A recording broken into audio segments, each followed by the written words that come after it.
rubro minero metalúrgico. Gracias, Ingecap Consultores. Asimismo, recalcar que para un mejor desarrollo del programa se pedirá que no haya interrupciones. En caso de querer expresar alguna duda o comentario sobre una ponencia, se tendrá que esperar hasta el término de esta y escribir por el chat de esta plataforma la palabra yo para los que deseen usar el micrófono. Para aquellos que no puedan usar este recurso, solo escribirlo y así de manera ordenada se les cederá el pase o yo lo leeré si fuera el caso. En esta mañana tenemos el agrado y honor de recibir desde el hermano país de Chile a la ingeniera Iris Andrea Parra Vivas, ingeniera química egresada de la Universidad de los Andes, Venezuela. Actualmente radica en Chile. Es una ingeniera especializada en el tratamiento de aguas residuales industriales y gestión eficiente de recursos hídricos. La ingeniera Parra se desempeñó como ingeniero inspector en Hidrocapital, así como también experta en química en el laboratorio central de GMB. También trabajó como supervisora de compras y ventas en Egimed. Se desempeñó también como jefa de proyectos en el grupo TWT en Chepo, Panamá, así como también en Rockmart Seafood en Bacamonte, Panamá. También trabajó como supervisora de operaciones en Volta, Chile, y actualmente labora como gerente general en Agua Clara LDTA.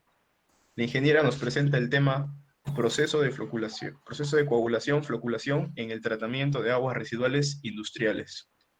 Ingeniera, le invitamos a compartir pantalla, por favor. Adelante, Eh, ingeniera. ya estoy compartiendo pantalla, ¿se ve? Sí, se ve, ingeniera. Adelante. Ok, está bien. Bueno, el tema que vamos a tratar hoy va a ser los procesos de coagulación y floculación en el tratamiento de aguas residuales industriales. Bueno, como les había comentado Paolo, en la trayectoria de mi vida laboral he estado trabajando con el tratamiento de aguas, ya sean aguas para potabilizar o aguas de tratamiento, aguas residuales industriales para su posterior tratamiento. Comenzamos. Las aguas residuales. Bueno, nos referimos a aguas industriales residuales, a todas aquellas aguas que son originadas en instalaciones comerciales e industriales después de haber pasado por procesos de fabricación, producción, transformación, consumo o limpieza. La mayoría de las industrias consumen en todos sus procesos gran cantidad de agua, utilizándola ya sea como materia prima, como medio de transporte para sus productos, para la eliminación de impurezas mediante lavados, para el fluido de servicio, ya sea para la transferencia de calor, y estos grandes volúmenes, cuando son utilizados en estas empresas, van incorporándose en su estructura sustancias tóxicas, ya sean ácidos, metales pesados y restos de materiales que luego, si no son retirados a tiempo, van a llegar a grandes ríos, lagos, como productos contaminados que van a alterar las condiciones, las condiciones naturales del ecosistema y van a afectar a la salud de la población y de las personas que se encuentren cerca y entren en contacto con este tipo de sustancias. Las aguas residuales se pueden clasificar según su cantidad, según su procedencia y según el tipo de sustancias químicas que aportan debido a las materias de suspensión que van a quedar retenidas en su estructura. La mayoría de los residuos industriales representan un riesgo potencial para el medio ambiente, como ya le había comentado, debido a la carga contaminante que llevan, y por esto, para facilitar su clasificación, vamos a determinarlas según su tipo. Y a partir de ellos, nosotros le vamos a dar un tratamiento especial. Entonces, entre esto vamos a distinguir 5 grupos. Los residuos líquidos industriales con constituyentes minerales, que son efluentes, que contienen fundamentalmente metales, complejos, compuestos halogenados, que están vinculados a la industria metalúrgica y siderúrgica y a la minería. Y también determinados procesos petroquímicos, como los procesos galvanoplásticos también. Tenemos otra clasificación que son los residuos líquidos industriales con constituyentes orgánicos, tales como la celulosa, los taninos que son provenientes de la industria del vino, los compuestos azufrados y clorados, que también son difíciles de biodegradar, por lo cual es necesario hacer un tipo de tratamiento antes de que estos sean vertidos a cualquier tipo de receptor, ya sean aguas superficiales o subterráneas. También tenemos los residuos líquidos constituyentes con minerales y orgánicos, que aquí es una clasificación que engloba los dos anteriores. Abarca, como te digo, sustancias tóxicas y peligrosas que en este caso van a necesitar tratamientos combinados para poder retirar tanto las sustancias tóxicas como los minerales pesados que se encuentren en ellas. En esta clasificación se encuentran también productos de la industria farmacéutica. Otra clasificación que tenemos son los residuos líquidos industriales que producen contaminación térmica, que se refiere a aquellos que son utilizados para sistemas de refrigeración, alterando así la temperatura del agua con la que llegan a aquellos vertidos donde van a llegar a ser descartados. Alterando, ya que nosotros vamos a vertir eso a muy altas temperaturas o muy bajas temperaturas, va a alterar las condiciones térmicas de estos ecosistemas. Otra de las clasificaciones son los residuos líquidos con constituyentes radiactivas. Estos efluentes se producen por el contacto con procesos que emplean materiales radioactivos, tales como reactores nucleares, laboratorios de investigación o determinadas técnicas médicas. En esta diapositiva vamos a ver los sistemas de tratamiento de las aguas residuales según sus procesos. Bueno, según como les comenté anteriormente, vamos a tener diferentes tipos de constituyentes dentro del agua, y para eso vamos a después ver qué tipo de tratamiento vamos a tener, depende de la naturaleza del agua a tratar. Tenemos procesos físicos, que entre ellos están las rejas, el cribado, el tamizado, la filtración, el desengrase, la flotación, la sedimentación, la absorción, la evaporación y, bueno, la absorción con D y la absorción con D.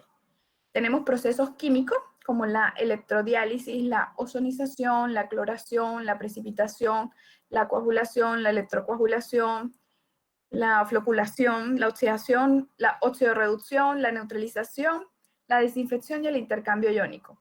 Los procesos biológicos, que muchas veces hemos escuchado hablar de ellos porque se utilizan mucho para el tratamiento de aguas residuales domésticas, como están los lodos activados, los lechos bacterianos, los biodiscos, lagunajes, sistemas agrarios y biocilindros. Y los procesos mixtos, que son cuando aplicamos tanto procesos físicos como los químicos para obtener una mejor calidad de agua a la salida.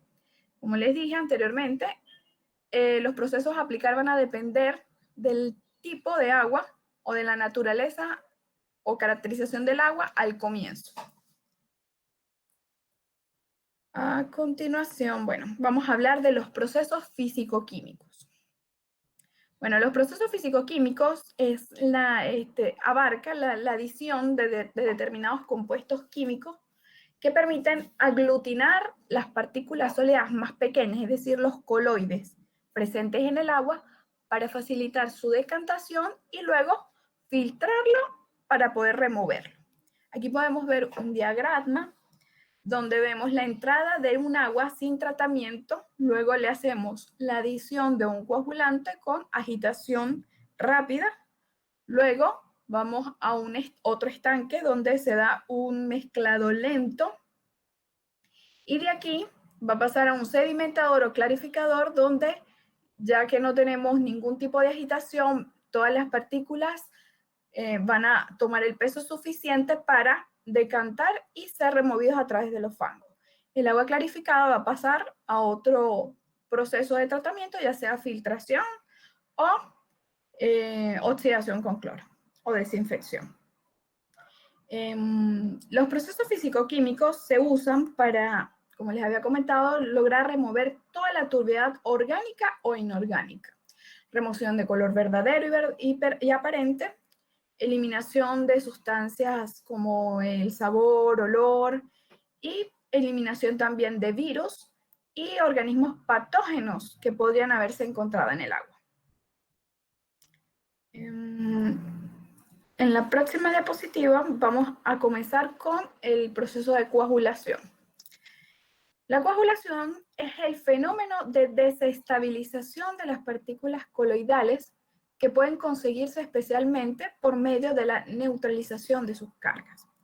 Como les había explicado anteriormente, toda agua contaminada tiene en su interior partículas suspendidas. Estas partículas pequeñas suspendidas que no son capaces de decantar por peso, van a quedar suspendidas porque son coloides, tienen una carga electrostática muy, si podemos observar aquí en el dibujo, en la figura, la mayoría de los coloides están cargados negativamente, por lo que en el agua son estables debido a la repulsión electrostática que hay entre ellas. Entonces, esta repulsión sobrepasa las fuerzas de atracción de Van der Waals, por lo que no son capaces de aglomerarse y no precipitan.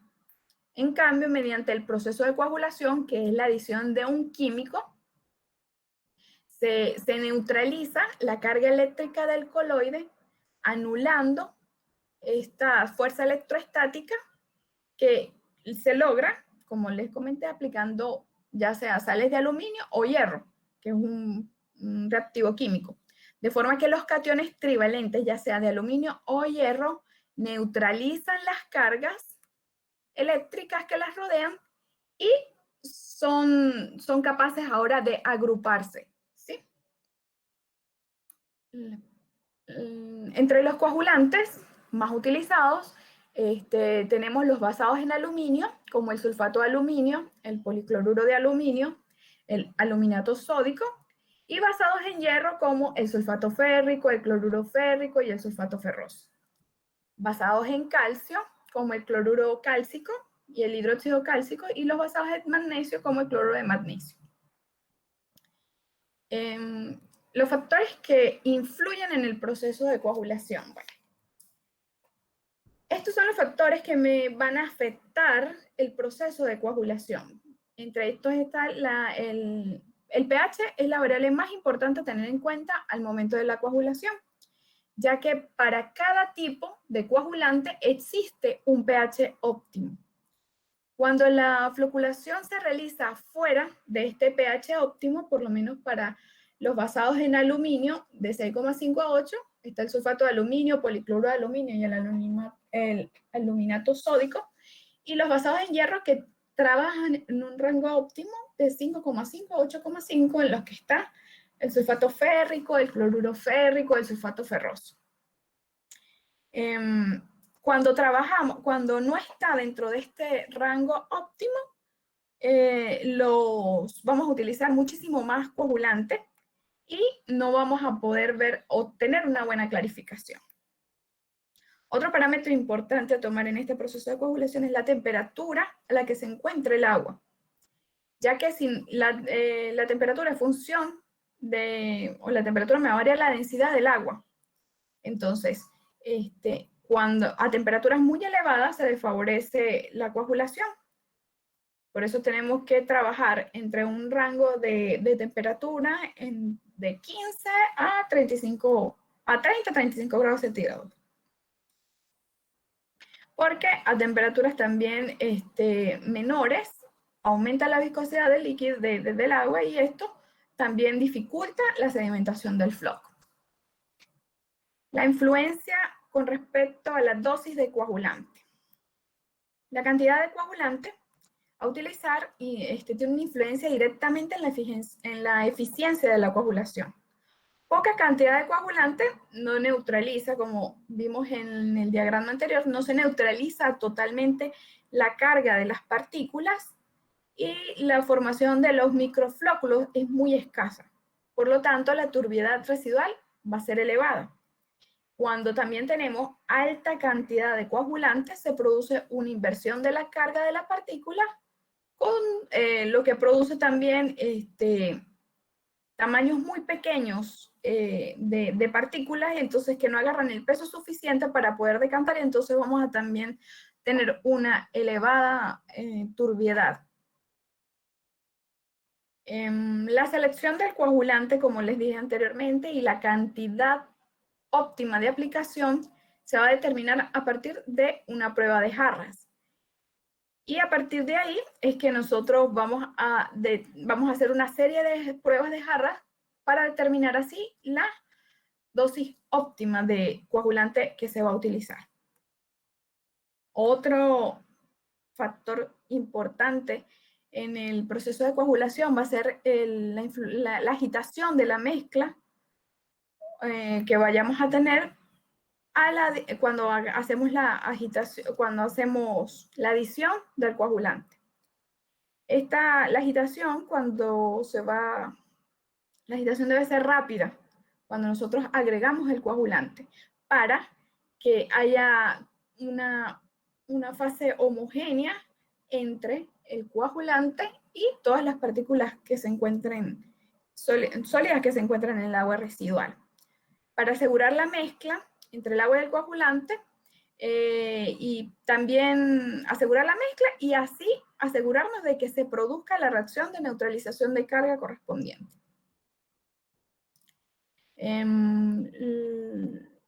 La mezcla rápida se va a efectuar también por no mucha cantidad de tiempo, puede ser de 1 a 2 minutos, dependiendo también, por lo menos cuando lo hacemos a escala de laboratorio, podemos hacerlo de 1 o 2 minutos. Cuando lo hacemos ya a escala industrial, sí tenemos que aplicar de 5 a 10 minutos, dependiendo de la cantidad de agua que mantenga cada uno de los estanques donde vayamos a hacer las pruebas de coagulación y floculación. A continuación vamos a explicar las etapas o fases de la coagulación. Aunque es un proceso muy rápido a simple vista, en las partículas todo es un proceso y va por fases.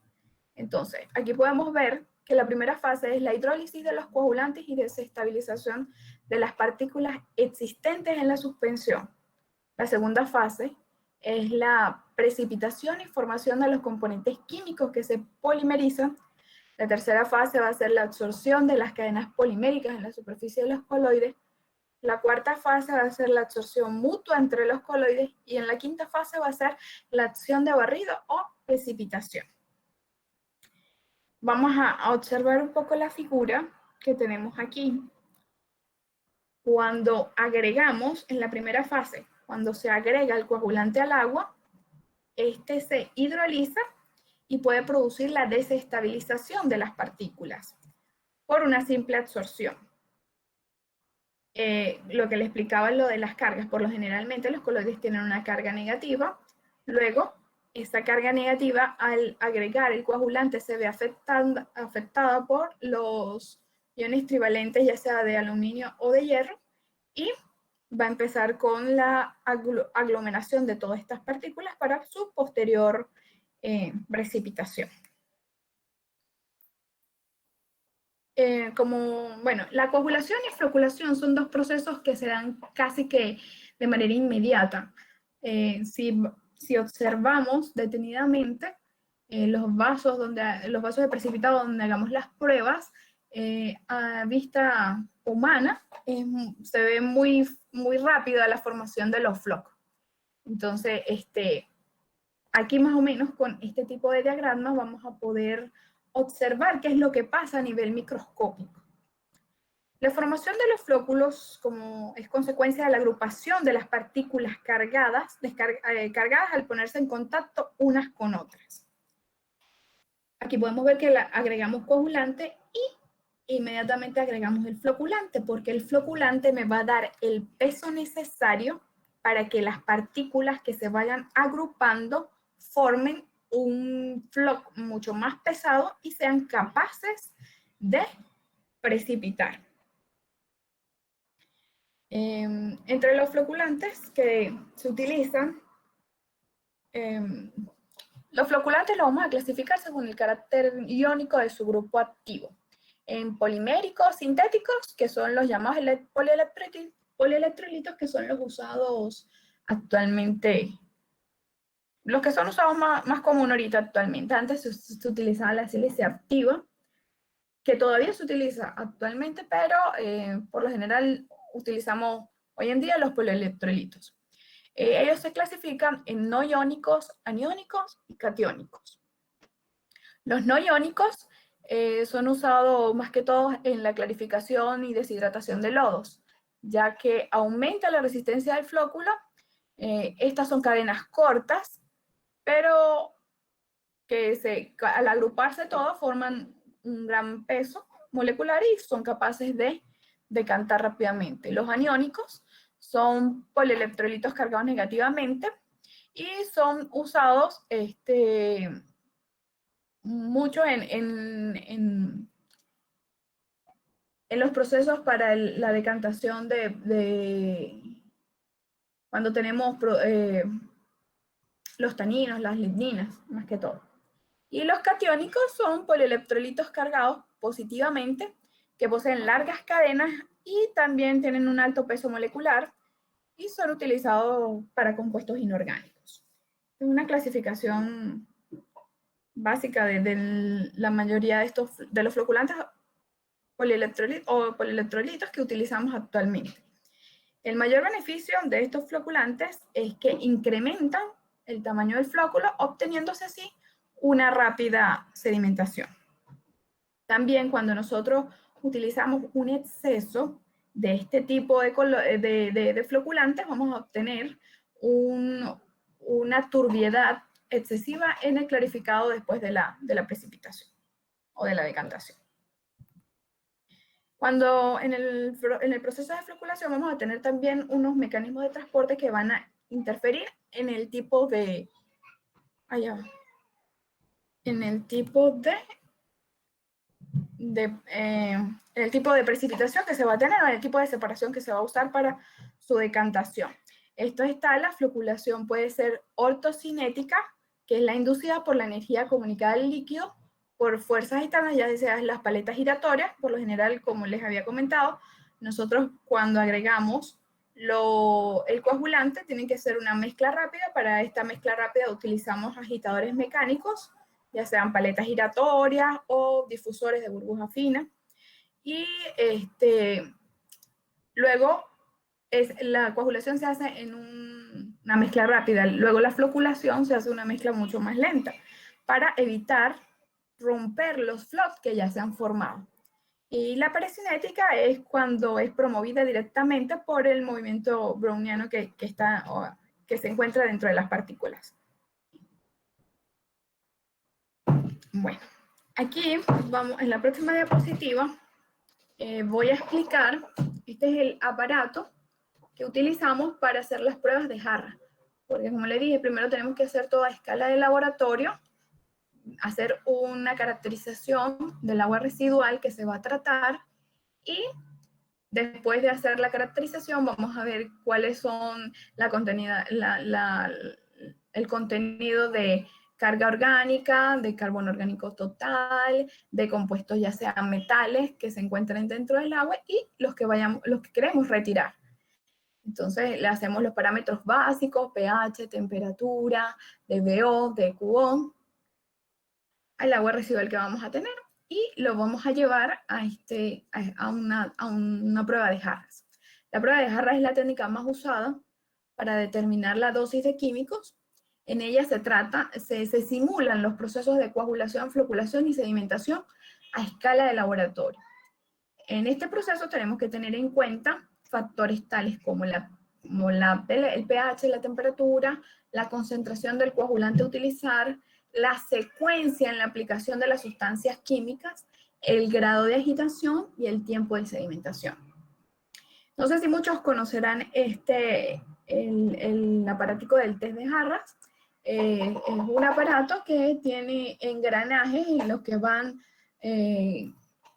colocados agitadores mecánicos con un rotor de paletas.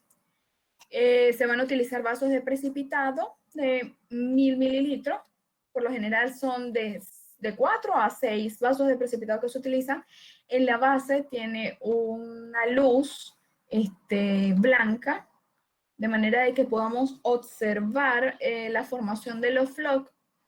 Tienen aquí unos reguladores de velocidad y estas paletas se pueden desenroscar y subir y bajar para poder sacar e introducir cada uno de los vasos. Vamos a tener un regulador de velocidad, también tenemos un cronómetro, porque tenemos que hacerlo por tiempos también. Tenemos que tomar en cuenta el tiempo que tarda en formarse los primeros flocs y cuándo empieza a decantar. Aquí podemos ver un procedimiento para prueba de residuos industriales líquidos. Nosotros le llamamos RIL a los residuos industriales líquidos. Estos, como le dije, son vasos de precipitado, se llenan vasos de precipitado con el agua residual, con el RIL crudo, aquí por lo menos podemos ver, así se encuentra el RIL crudo. Luego vamos a agregar los coagulantes y floculantes de diferentes tipos para ver los resultados que vamos a obtener después del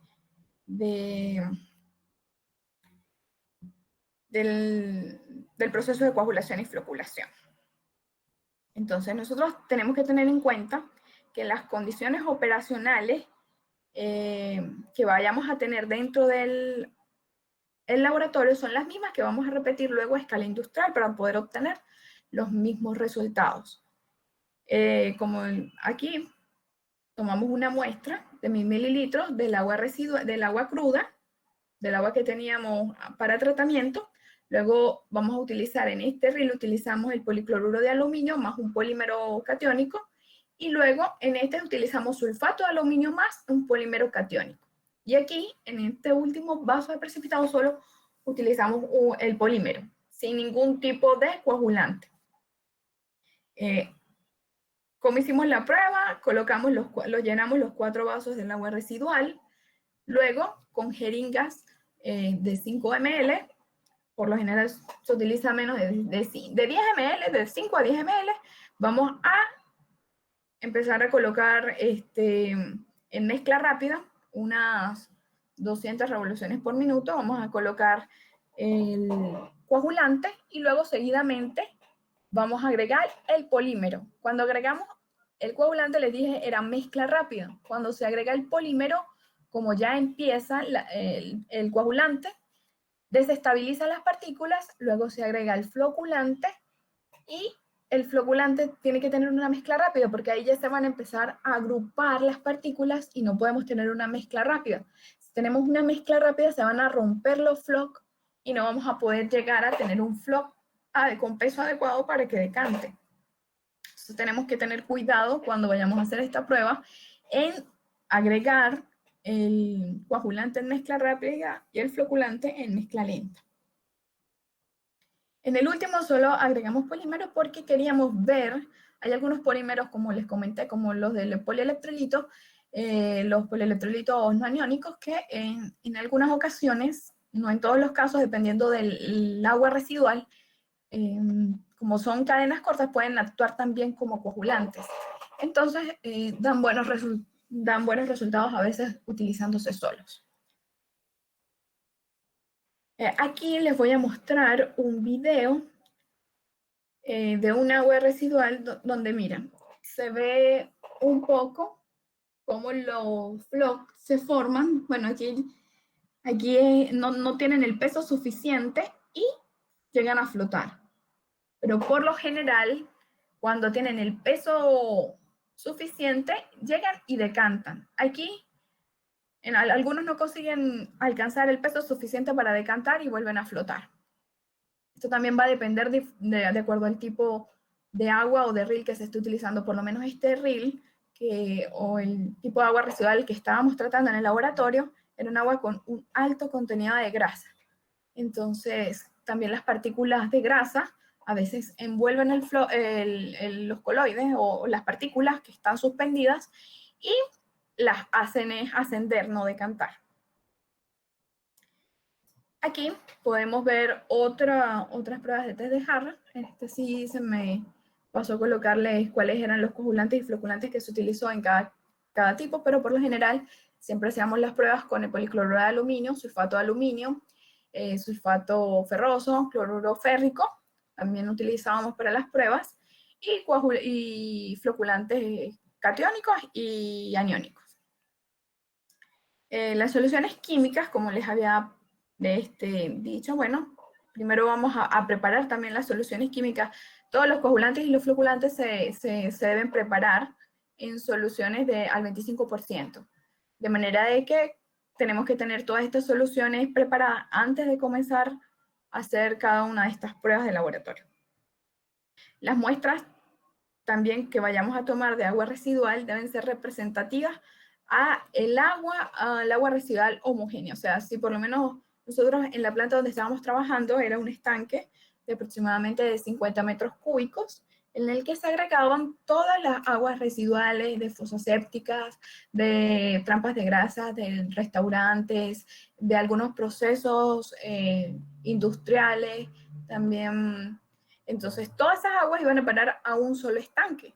Nosotros, este estanque estaba provisto de difusores de burbuja fina en su interior para promover la agitación de estas aguas de manera de que se mantuvieran homogéneas. Entonces, cada vez que se tomaba una muestra, igual se dejaba agitando un rato ahí en cada una con las paletas del test de Jara, se dejaba agitando de manera de que podamos tener una mezcla homogénea y cuando nosotros agregamos el coagulante, todas las partículas sean capaces de desestabilizarse. Por eso es que hay que promover en la primera parte de este proceso, que es la coagulación, una mezcla homogénea, una mezcla constante, para poder favorecer a la desestabilización de todas estas partículas y luego, con la adición de los floculantes, lograr que se formen los flocos con peso suficiente para que puedan decantar. También es bueno recordar que la adición de estos químicos debe realizarse en planta del mismo orden en que las realizamos en el laboratorio. Es decir, si nosotros primero agregamos el sulfato de aluminio, el coagulante, hay que agregarlo en planta igual. Todo lo vamos a llevar a escala después industrial, pero hay que agregarlo en las mismas formas, debemos esperar los mismos tiempos de agitación, bueno, no igual, por lo menos si en el laboratorio agitamos 1 minuto al comienzo o 2 minutos, después diríamos que a nivel industrial dejarlos de 5 a 10 minutos. Luego cuando en la floculación dejamos agitando con mezcla lenta, de 2 a 5 minutos, de 2 a 3 minutos, a escala industrial también deberíamos dejarlo 5 minutos, de 5 a 8 minutos, de manera de que se asemejen los tiempos y las acciones muy parecidas a lo que hicimos en el laboratorio. También podemos recordar que cuando nosotros estemos observando, no sé si pueden observar bien las figuras en cada una, nosotros aquí después, cuando vayamos a elegir, por lo menos entre estos dos, nosotros tenemos que ver, tener criterios en la evaluación de cada uno de estos resultados. Y esos criterios poco a poco los vamos a ir especializando de acuerdo a la experiencia que vayamos ganando en el laboratorio. Entonces, poco a poco vamos a ver cuál es el tamaño de cada uno de los flóculos, el peso que obtienen, la calidad del sobrenadante obtenido, la turbiedad de ese sobrenadante, si es muy claro, el color. Todos esos parámetros nosotros poco a poco, cuando vayamos realizando varias pruebas de test de jarra, vamos a ir descartando cuál es el clarificado que mejor vamos a obtener y a partir de ahí, de esos resultados, nosotros vamos a llevar esto a escala industrial. A continuación les voy a mostrar un estanque donde, bueno, nosotros estamos haciendo, este fue el último estanque que se construyó ahí, bueno, no el último, se estaban construyendo de este estilo para realizar las pruebas de coagulación y floculación de manera mucho más, a escala mucho más grande, porque teníamos estanques de 40 metros cúbicos aproximadamente. Bueno, este era mucho más grande. Se le va a colocar un agitador mecánico aquí con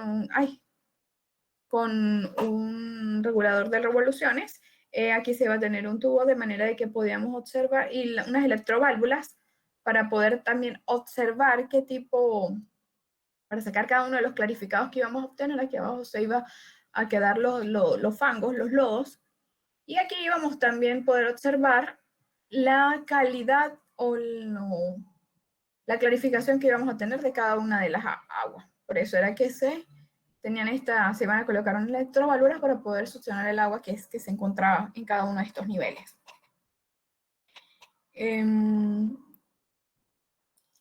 Las pruebas de jarra, como les comenté, me ayuda a determinar más la dosis óptima para que cuando vayamos a llevarlo a planta el proceso sea muy similar y los resultados también sean muy similares.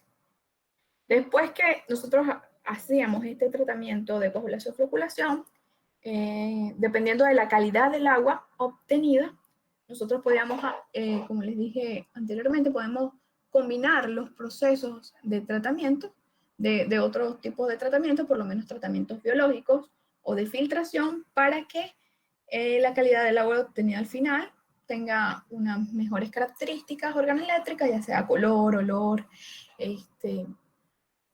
y así la calidad del agua, porque dependiendo de la calidad del agua que obtengamos al final, tiene que cumplir ciertos parámetros para poder ser descargada, ya sea en el alcantarillado o en aguas superficiales o marinas, o también podríamos infiltrarla.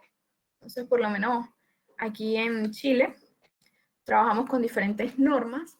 Está el Decreto Supremo número 609, que es para la descarga de contaminantes en alcantarillado. Ahí esta norma me establece los parámetros o los valores límites permitidos para descargar estos residuos, estos efluentes al alcantarillado, o el Decreto Supremo número 90, que es para descargar en aguas marinas y continentales, y el Decreto Supremo número 46, que ya sería para la descarga en aguas subterráneas o infiltración. Bueno, hasta aquí llegó la presentación. No sé si tengan alguna pregunta. Paolo. Sí, ingeniero, muchísimas gracias por la excelente ponencia. A continuación procederemos a la ronda de preguntas. Recuerden escribir por el chat si no desean hablar, o escribir la palabra yo si desean usar el recurso del micrófono, y esperar a que se les ceda el pase. Bueno, por el chat ya tenemos las preguntas. La primera pregunta es de Gali Medina. Nos dice: buenos días. Para precipitación de arsénico se tiene que coagular en presencia de aguas con contenido de arsénico, zinc, cobre y hierro. Debe ir acompañado de un proceso de precipitación aumentando el pH por medio de cal o soda cáustica. Ajá. ¿Qué es primero precipitar?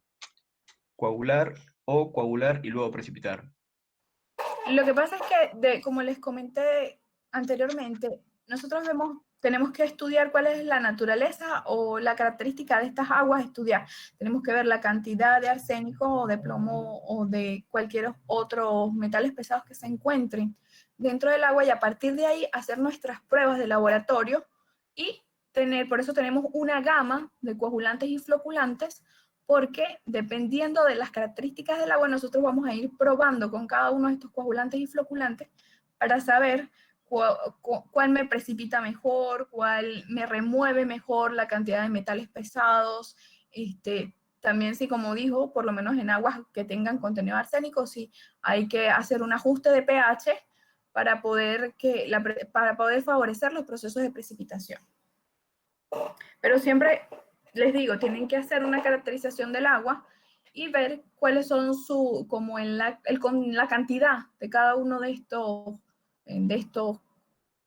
metales dentro del agua, y a partir de ahí hacer las pruebas de laboratorio, hacer muchísimas pruebas de laboratorio, porque siempre, por lo menos en muchos casos, obteníamos resultados bien, por lo menos con el sulfato de aluminio y el floculante o el polímero catiónico.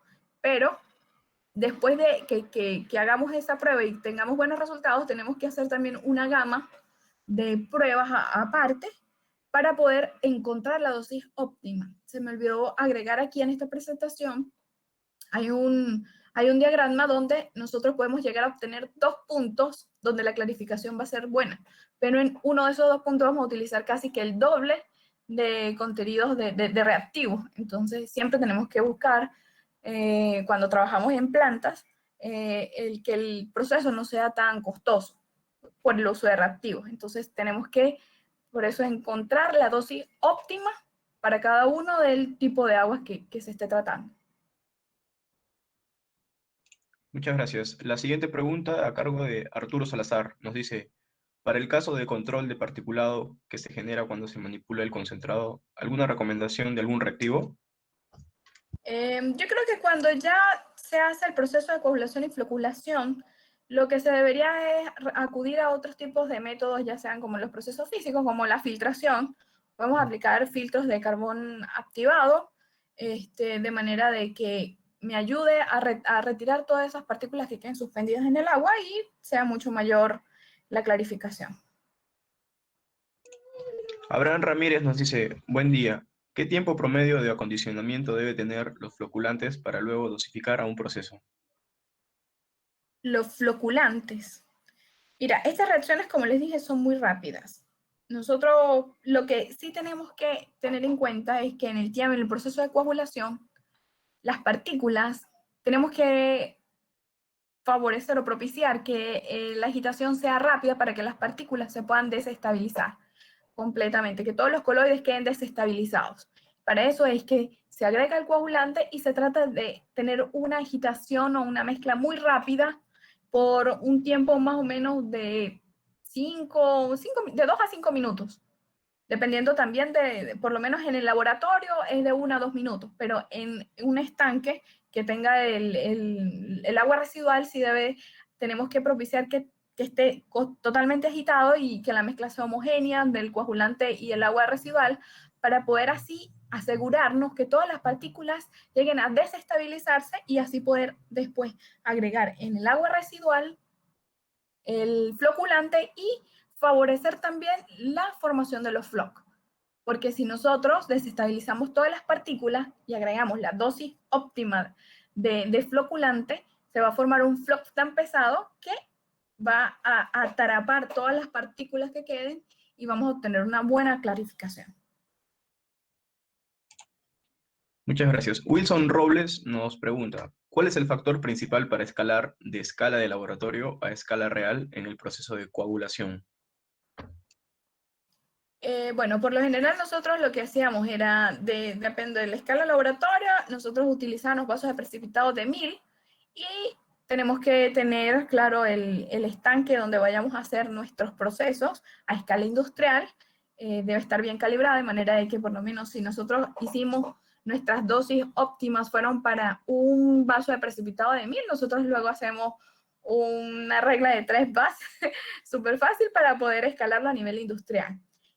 Si tú haces al principio esta escala y no te da igual los resultados, tienes que ver si hay un problema con respecto a la medición del estanque o alguno de los factores no está coincidiendo con lo que tú tienes en laboratorio y lo que tú estás haciendo en planta. Porque déjame decirte que he trabajado muchísimo tiempo ya con este tipo de tratamientos y lo mismo que hacemos en laboratorio, al pasarlo a escala industrial, solo con una regla de 3, obtenemos buenos resultados. Michael Ángela Paza Puma pregunta, quisiera saber cómo se calcularon o con qué criterios se eligió el tiempo de agitación flash y agitación lenta en la prueba de jarras. Mira, nosotros ya lo teníamos como en un modelo, un procedimiento de trabajo en el laboratorio, trabajábamos siempre de 2 a 5 minutos para la agitación rápida y para la agitación lenta de 2 a 3 minutos. Pero cuando lo llevamos a escala industrial, como les dije, va a depender del tamaño de los estanques, de qué tipo de agitación tengas tú en ese estanque, si es por paletas o por difusores de burbuja fina. Entonces ahí tú sí tienes que calcular como que la cantidad de tiempo que vas a utilizar y también cuando lo vayas a hacer a modo de prueba, también tienes que ir calculando porque tus tiempos hidráulicos y la agitación hidráulica, o sea, tienes que ir probando, porque muchas veces lo que tenemos a nivel de laboratorio no se aplica totalmente a escala industrial. Entonces, para eso son las pruebas, para eso es que tú tienes que ir conociendo las plantas, calculando también el tipo de agitación dependiendo de lo que tengas, si ya sea un agitador mecánico o los difusores.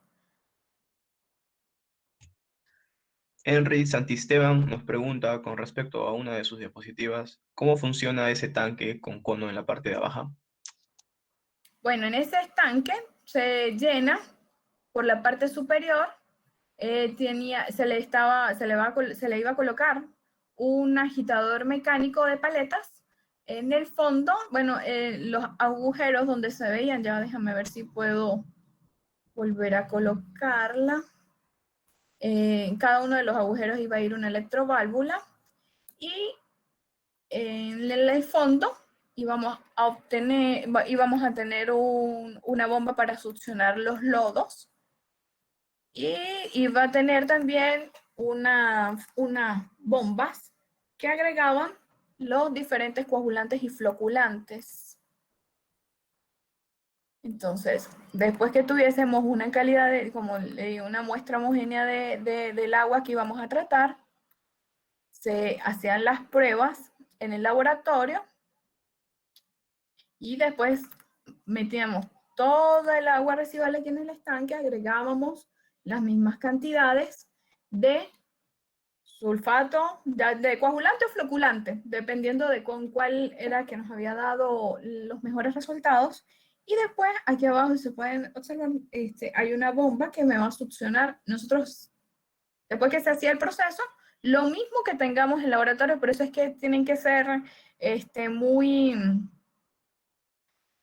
muy precisos con las dosis que se vayan a utilizar o las dosis que vayamos a utilizar en el laboratorio, porque cuando lo escalemos en planta, vamos a tener los mismos resultados. Entonces, dependiendo de la clarificación, si el agua que hoy vamos a obtener más clara iba a ser de aquí a la mitad, comenzamos a succionar por aquí el agua o de la parte superior. Luego, el lodo, lo que íbamos a hacer era descartarlo por la parte inferior y bueno, y con eso íbamos a trabajar. Después eso pasaba el agua clarificada, dependiendo de la calidad. Se hacían también una medición de los parámetros de salida del agua clarificada. Se pasaba a un tratamiento biológico o se podía pasar después a un proceso de filtración para poder descartar. Todos estos procesos que se agreguen aparte del tratamiento físico-químico serían ya como para pulir la calidad del agua ya al final, que vaya a ser después, ya sea para alcantarillado o ya sea para infiltración, descarte en aguas superficiales o marinas, o ya sea infiltración. Pero siempre va a depender del tipo de agua que a la salida te exijan tener. Seguimos con las preguntas. Efraín Condori nos pregunta, una muestra sólida, lodo, qué tiene floculante? ¿Cómo puede cómo se puede quitar el floculante para que este lodo pase a planta para su posterior tratamiento? Bueno, mira, por lo general, los lodos que salían de este tipo de procesos pueden pasar por un deshidratador de lodo, por deshidratar esos lodos, ya sea por una centrífuga o por un deshidratador de placas, para poder remover todo el agua que queda ahí y después a esos lodos se les debería mandar a hacer un análisis, ya sea con un laboratorio externo, para ver la cantidad de metales que van a quedar, porque como les comenté, van a usar sulfato de aluminio, eh, se utiliza por lo general sulfato de aluminio, cloruro férrico, entonces todos esos metales pesados van a quedar contenidos en esos lodos. Hay que hacer una caracterización para ver qué tipo de tratamiento se le va a dar posteriormente a estos lodos. Levi MLQ nos dice, ¿en qué afecta a los coagulantes la presencia de otros iones y su pH con el que está presente el agua? ¿Y con qué reactivo se debe acondicionar para ajustar el pH al pH del coagulante? Allá va, disculpa, ¿puedes repetir la pregunta? Claro que sí. Levi nos pregunta, ¿en qué afecta a los coagulantes la presencia de otros iones y su pH con el que está presente el agua? ¿Y con qué reactivo se debe acondicionar para ajustar el pH al pH del coagulante? Mira, como les dije, siempre va a depender de las características del agua. Por eso es que cuando nosotros tengamos un agua residual, tú tienes que medirle ciertos parámetros, pH, temperatura, DBO, y a partir de ahí, DBO de Q, a partir de ahí tú vas a analizar qué tipo de tratamiento tienen. Por lo menos cuando nosotros agregamos el coagulante, se va a disminuir un poco el pH, porque por lo general este tipo de coagulantes disminuyen el pH. Cuando nosotros volvemos a estabilizarlo, para estabilizar el pH se puede usar el hidróxido de sodio si está muy bajo el pH, o en algunos casos habían aguas residuales, por lo menos de la industria alimentaria, que nos venían con pH muy básicos, de 11. Entonces, ¿qué es lo que hacíamos nosotros antes de aplicar cualquier tipo de tratamiento? Lo más recomendable es agregar, por lo menos cuando los pH son muy básicos, 11, se agregaba ácido sulfúrico o ácido clorhídrico. Y cuando eran muy ácidos, se agregaba hidróxido de sodio. También cuando nada más al estabilizar el pH, nosotros podríamos obtener precipitación de ciertos minerales o de ciertos metales, que también me ayudaban a la clarificación del agua. Entonces, como te dije siempre, hay que hacer antes que nada una caracterización de las aguas, ver bien si es posible en el laboratorio donde ustedes estén trabajando, eh, hacer los parámetros básicos, pH, temperatura, conductividad, alcalinidad, y a partir de esos parámetros tú vas eh, aplicando diferentes tipos de tratamientos para mejorar la calidad del agua. Milner Segovia nos pregunta, ¿en aguas residuales en una cuenca donde el agua está en movimiento, es posible precipitar los metales pesados? Bueno, lo que pasa es que para nosotros poder precipitar no tenemos que tener tanta agitación, porque al tener agitación siempre al tener agitación siempre se va a tender a tener en suspensión algunas partículas. Entonces, lo más recomendable para una buena sedimentación es que no haya tanta agitación. Y por lo general, las cuencas, si tienen agitación, vamos a tener siempre sólidos suspendidos. María Ofelia Guillén Ceballos nos pregunta, ¿podría indicarnos qué parámetros importantes se necesita para remover arsénico en agua que tiene un contenido de 0,5 a 10 ppm? ¿Qué tipo de tratamiento? Bueno, es que ahí no te puedo dar una respuesta de una receta justa para ese tipo de aguas residuales. O sea, como te dije, siempre habría que ir al laboratorio, hacer un análisis del agua residual que se está tratando y hacer nuestras pruebas, utilizando, como te dije, los coagulantes y los floculantes. Ahí también tú vas a hacer una estabilización de pH, como te dije, se va a agregar dependiendo del pH del agua residual, a veces solamente con agregar una base o un ácido fuerte, se ayuda a la precipitación, por lo menos con el arsénico. Se hace el ajuste con ácido clorhídrico y en muchas ocasiones precipita parte de este arsénico. Gustavo LG nos pregunta, ¿cuál es más recomendable usar, la coagulación o la electrocoagulación? ¿Qué variables se debe analizar para su elección? Los costos. Aquí, más que todo, viene con costos operativos con respecto a los procesos que se vayan a utilizar. Hay empresas o plantas de tratamiento que ya tienen instalados en sus procesos. La electrocoagulación, por lo menos aquí nada más trabajábamos, como les estaba comentando, con procesos de coagulación, floculación, un sistema de los activados con erección extendida, y también estábamos haciendo pruebas de procesos de oxidación avanzada, que es con la reacción Fenton. Julio César Mamani Colque nos dice, buen día ingeniera, excelente ponencia. ¿Se analizó el uso de nanomateriales como reactivos? No, no. Solo utilizábamos coagulantes floculantes, pero no de nanotecnología. La última pregunta, Luis Alberto Quispecosi nos dice, buen día ingeniera, excelente exposición. ¿Nos podría comentar algo acerca de los floculantes reológicos y en qué caso es conveniente aplicarlos? Reológicos. Bueno, Correcto. no, reológicos. No he trabajado con ese tipo de coagulantes, de verdad. Una pregunta más. Jonathan Astete Huaynate.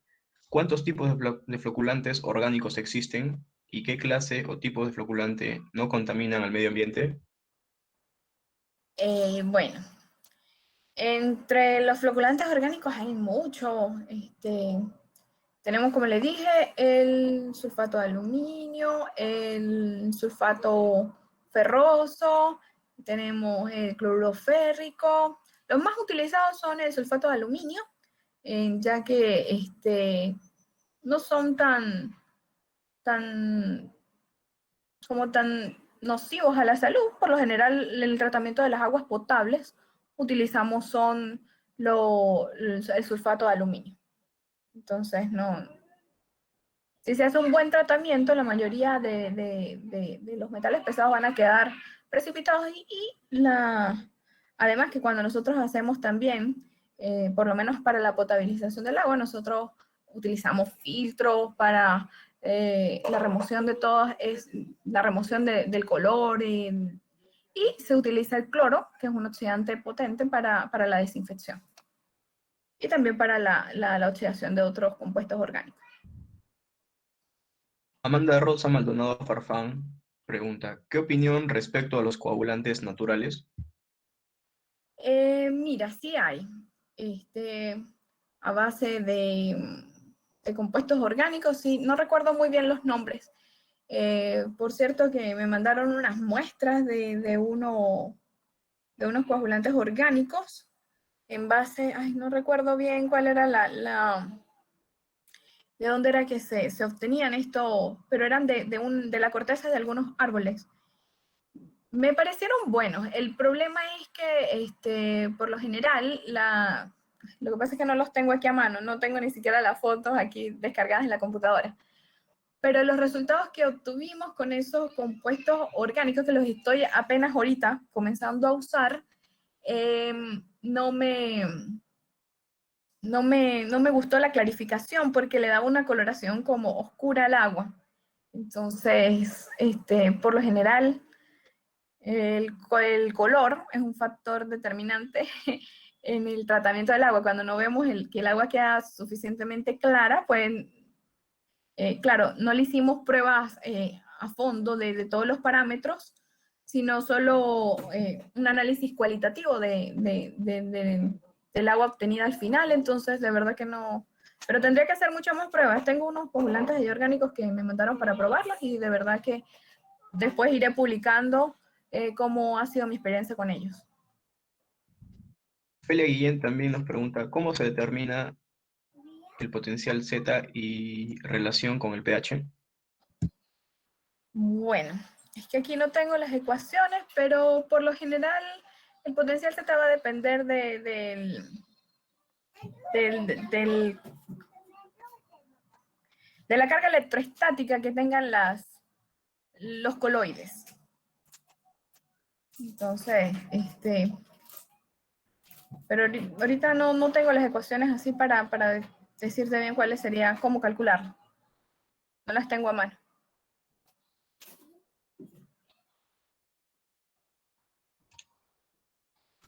Bueno, ingeniera, concluimos con la ronda de preguntas. Reiteramos el agradecimiento por su excelente Quería hacer presentación, una esperando pregunta. contar con usted. ¿Sí? ¿Hay alguien que desea preguntar?